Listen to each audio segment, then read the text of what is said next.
Assalamualaikum warahmatullahi wabarakatuh. Salam jumpa kembali bersama channel para pecinta ulama.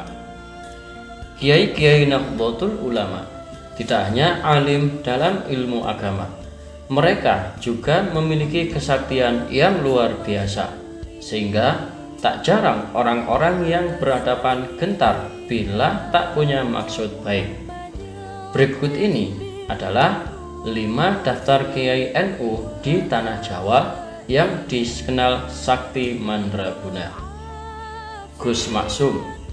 Kiai Maksum Jauhari atau yang lebih dikenal sebagai Gus Maksum merupakan seorang kiai paling sakti di Tanah Jawa dengan kesaktian ilmu kanuragan yang tinggi.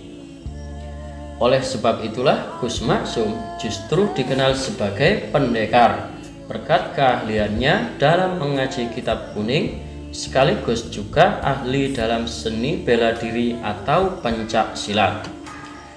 Beliau merupakan pengasuh pondok pesantren Lirboyo, Kediri, Jawa Timur. Masa mudanya, Gus Maksum sangat suka mengembara ke berbagai daerah di Pulau Jawa untuk berguru ilmu silat. Karena itulah di masa dewasanya beliau tampil menjadi pendekar legendaris di kalangan Nahdlatul Ulama.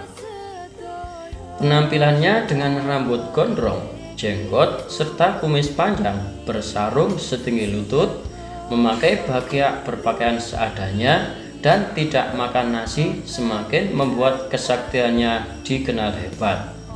Konon, saking saktinya sampai-sampai rambut beliau tidak mempan dipotong, mulutnya bisa menyemburkan api, mampu melemparkan sapi seperti melemparkan sandal, tidak mempan disantet, tak mempan senjata tajam, mahir menaklukkan jin dan lain sebagainya. 2. Kiai Abbas Buntet. Kiai sakti di Tanah Jawa selanjutnya adalah Kiai Abbas Buntet dari Cirebon. Kiai yang satu ini ikut mengobarkan semangat kepahlawanan dengan melakukan perlawanan terhadap penjajah Belanda, sehingga kesaktiannya itu diakui oleh para penjajah Belanda. Kiai Abbas merupakan putra seorang ulama NU, sehingga bakat kiai dan kesaktiannya itu tentu menurun dari ayahnya. Kiai Abbas adalah putra sulung dari Kiai Abdul Jamil yang dilahirkan pada hari Jumat 24 Zulhijjah 1300 atau 25 Oktober 1800 Masehi di desa Pekalangan, Cirebon. Kakeknya pun seorang pendiri dari pesantren Buntet di Cirebon. Semasa mudanya, Kiai Abbas banyak mengasah keilmuan agamanya ke berbagai daerah di Tanah Jawa, yaitu Jawa Tengah, Tegal, Jogja, dan berbagai daerah pesantren lainnya. Sebab dengan mengajarkan ilmu kanuragan, maka pesantren Buntet dijadikan sebagai markas pergerakan kaum Republik untuk melawan penjajahan. Mulai saat itu, pesantren Buntet menjadi basis perjuangan. 3. Kiai Amin. Kiai Amin adalah Kiai NU yang memiliki karomah luar biasa langsung dari Allah Subhanahu wa Ta'ala. Tak hanya mahir dalam ilmu agama, namun juga sangat piawai dalam ilmu kanuragan dan pencak silat. Beliau belajar dari ayahnya, yaitu Kiai Irsyad yang wafat di Mekah kala itu.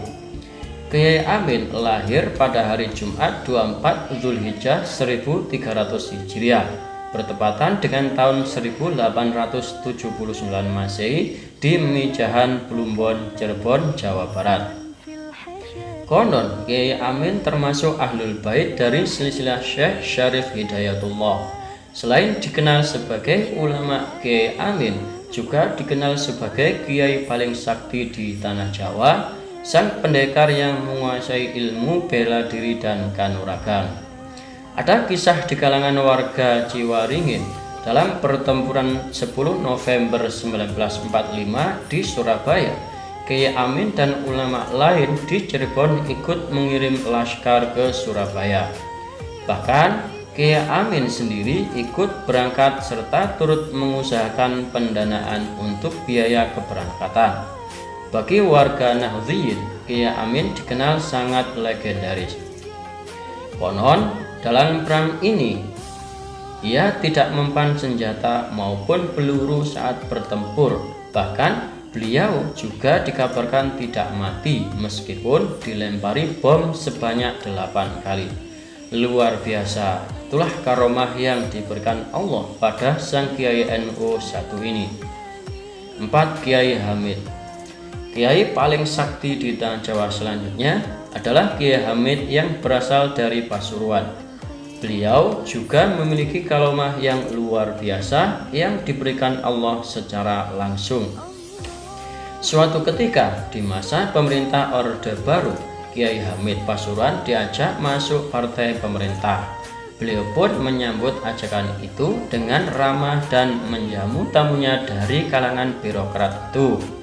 Akan tetapi, ketika surat persetujuan masuk partai pemerintahan itu disodorkan bersama pulpennya, Kiai Hamid tetap menerima dan menandatanganinya. Anehnya, pulpen yang disodorkan untuk tanda tangan tersebut tak bisa keluar tinta alias macet. Lalu digantilah dengan pulpen lain, tetapi tetap saja tak mau keluar tinta dan seterusnya. Hal ini menandakan bahwa Kiai Hamid sebenarnya tak setuju masuk dalam partai politik karena beliau adalah seorang kiai panutan, seorang kiai yang sangat disegani. 5. Gus Dur. Kiai paling sakti di tanah Jawa yang terakhir juga masih termasuk Kiai NU, yaitu Kiai Haji Abdurrahman Wahid atau yang lebih dikenal sebagai Gus Dur. Gus Dur adalah presiden kelima negara Indonesia. Beliau merupakan Kiai NU termasyhur di Nusantara ini, bahkan sampai ke luar negeri. Sebagai salah satu kiai paling sakti di tanah Jawa, Gus Dur disebut-sebut memiliki karomah. Salah satunya diceritakan Khairul, supir pribadi Gus Dur. Suatu ketika ia sedang berada di Majenang, Cilacap, saat mengantar Gus Dur dan beberapa orang anggota rombongan dalam 2 mobil. Saat itu sudah pukul 12 siang dan Gus Dur mengajak pulang karena di rumah ada tamu yang harus ditemunya pada jam 13. Ia pun segera putar arah dan mobil rombongan di belakang mengikutinya di belakang karena sudah ada janji. Akhirnya ia ngebut, tetapi tak yakin bisa segera sampai di Ciganjur, tempat tinggal Gus Dur waktu itu. Ia berpikiran paling-paling bisa sampai di Jakarta pukul 15 atau 16. Mengingat jaraknya yang sangat jauh dari rute yang harus dilalui masih sangat jauh, karena harus melewati kawasan puncak yang jalannya kecil berliku-liku dan naik turun. Apalagi saat itu belum ada tol Cipularang. Ia pun sempat menggeber mobilnya secepat yang bisa ia lakukan. Mobil rombongan satunya di belakang tak kelihatan, tampaknya sudah jauh ketinggalan. Singkat cerita, sampailah mobil itu di rumah Gus Dur dan ia merasa lega selamat sampai di rumah. Ia menengok jam tangannya. Angka yang masih diingatnya sampai sekarang pukul 13.12. Jakarta Cilacap hanya ditempuh dalam waktu 1 jam lebih sedikit. Akhirnya Gus Dur tak terlambat menerima tamunya yang juga baru saja sampai rumahnya itu. Rombongan mobil di belakangnya baru sampai di Ciganjur pukul 16.30. Berbeda 4 jam lebih dari perjalanannya seperti biasanya. Gus Dur adalah seorang wali bagi kalangan NU dan beliau pun diakui sebagai kiai paling sakti di tanah Jawa. Demikian 5 kiai sakti di tanah Jawa yang memiliki ilmu kanuragan yang sangat tinggi. Wallahu a'lam bishawab. Wassalamualaikum warahmatullahi wabarakatuh.